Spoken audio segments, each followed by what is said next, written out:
Hey guys, hey, I have a rustic onion still life tutorial we're working on today.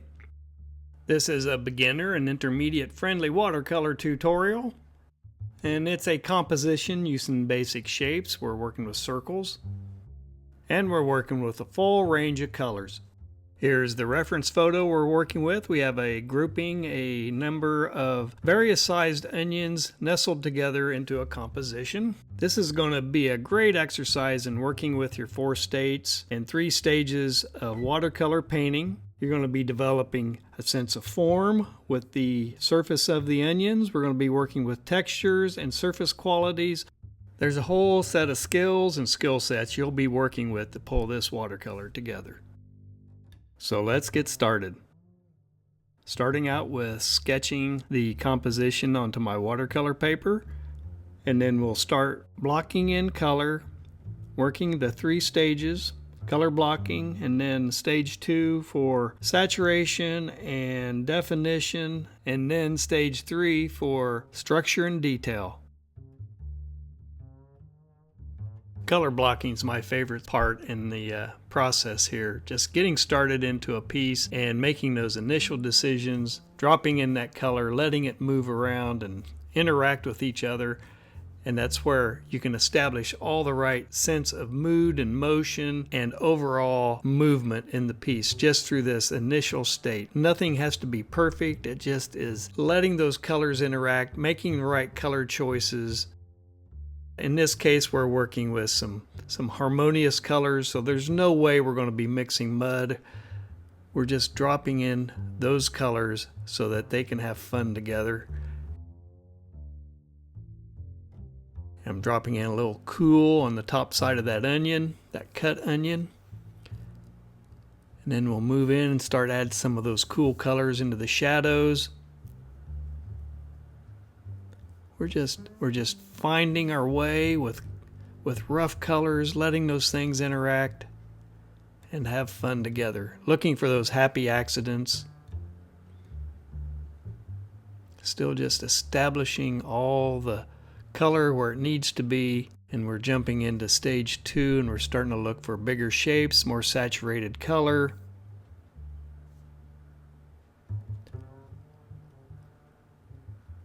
Working to develop the form while also making marks in the direction of the shape of the object of the onion, looking for those edges between the various flakes of the onion skin.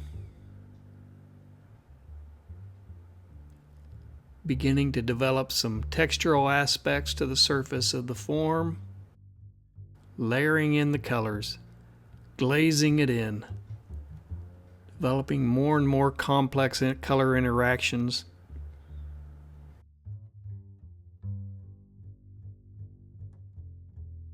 Building those glazes, adding that more saturated orange into the peel of the skin there, right at the top.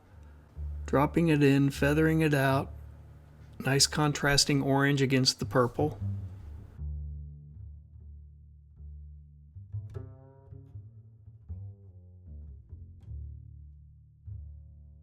Dropping in some cools into the shadow areas of that top onion.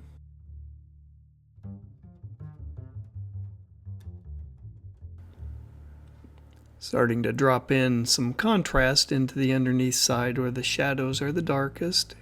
Developing some edges, sharper edges. I'm painting with a round brush, number 4 round brush it looks like. Adding those surface qualities, still working to develop form. I'm working on a Strathmore 300 paper here, so it is holding the water nicely, stays wet. So I just working with that. It's a number, that looks like a number 2 round now, so I can bounce between drawing lines and then scraping out forms as well. A little more contrast on that onion. That top onion's looking more like an orange at the moment.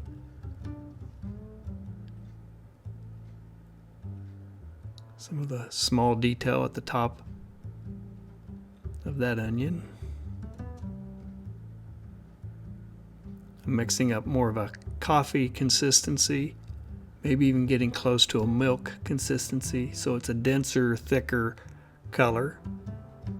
Looking for detail, starting to work up some structure into the piece, and bouncing all around, always working around the piece, never staying in one location.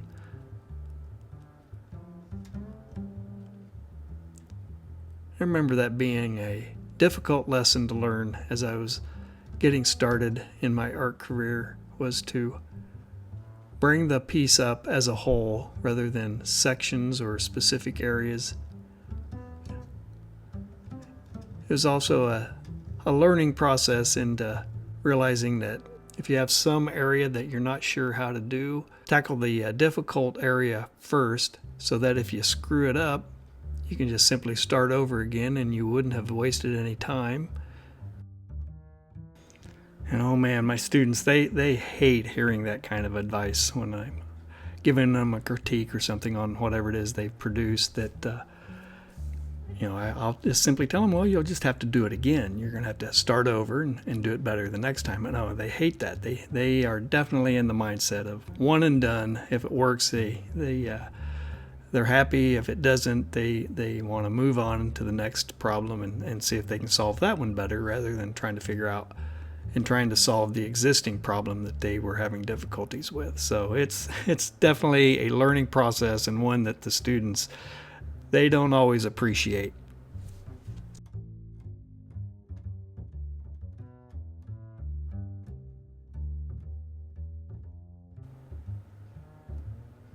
This subject matter and composition and the textures, the various flaky layers of the onion skin, the cut onion, it all has a range of surface qualities that you have to figure out how to paint. And there is a lot of structure to that. So there is a lot of work being done with a small brush, bouncing around, finding edges, getting that tonal shift, the lighting, the modeling and everything to work just right. Textural qualities.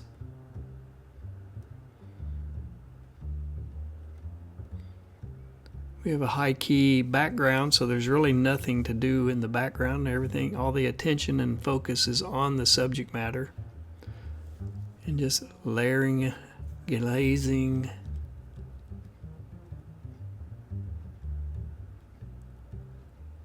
Finding edges, softening edges.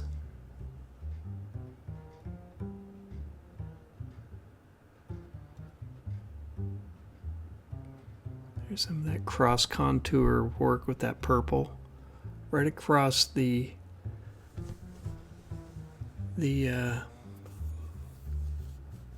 modeling work that I had done, that transition from dark purple to a lighter purple. Now we added that cross contour stripe across it for the veins on the surface of the onion.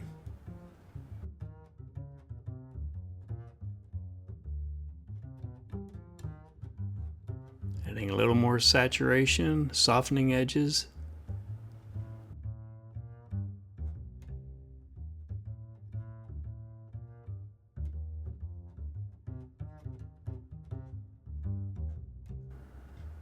And all the work you're seeing happening right now, it's pretty much a wet on dry. So I work a little area, add in the detail, add the structure, bounce around to another spot where it's dry. So this is a control process now, because I am working to develop a whole set of information and data on the surface of the onions. I don't want it soft and fuzzy. I want it to be able to have its shape and form. And it's fairly wet. I haven't done much dry brush in here at the moment.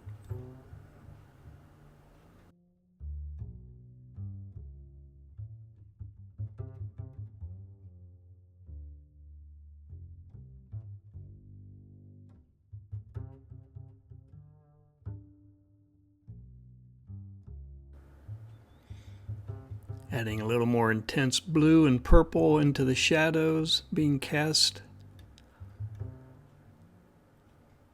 Dropping in that saturated blue, softening it up, feathering it out.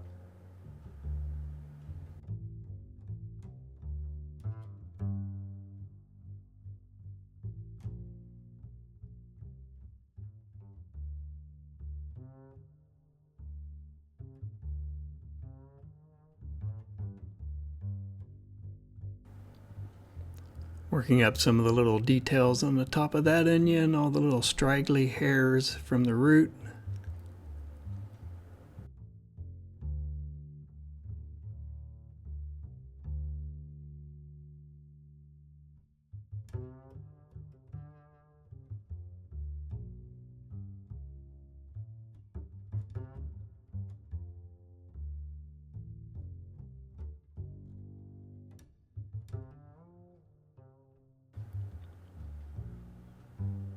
So I'm just going to fuss around here, keep messing with it till I get all just the right amount of surface quality, shadows, modeling, textural qualities, and I'll even break out my Pro White, add in some nice highlights at the back end, right before the end of the video. And yeah, now I'm working some irregular shapes and qualities, veins to the onion.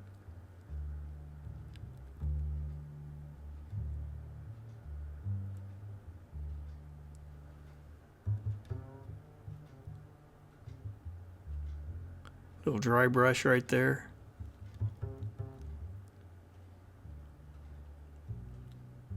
And this piece is coming together. And we're almost done. A few more little details and touches. Top of that onion needs a little work. It's a little more saturation. Throwing a little more of the cool color into the background. It's very thin, but it has a nice tone to it. Interacts well with that yellow ochre that we started out with in the color blocking phase. Getting a little dry brush action on that surface. And there it is. There is the Pro White. Going to be dropping in the last little highlights, popping them up, bouncing around, add that jewelry onto the surface. That sparkle. And that's pretty much it.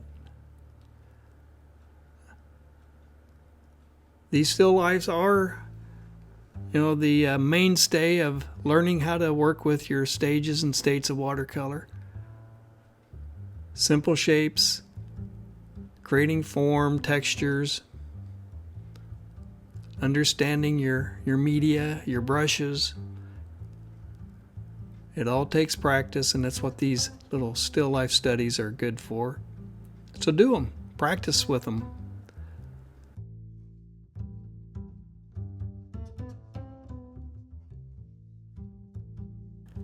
And here's the final piece. Everything's all wrapped up nice and tidy and neat. We have a composition of onions with crunchy skin and shiny surfaces. Hey, if you like this video, let me know. Give me a comment, drop me a like, hit that subscribe button. Any support you can give me, I appreciate it. I really do. Thanks for watching these tutorials, and I do hope they are helping you out on your journey towards learning how to paint with watercolor. I'll see you guys in the next tutorial.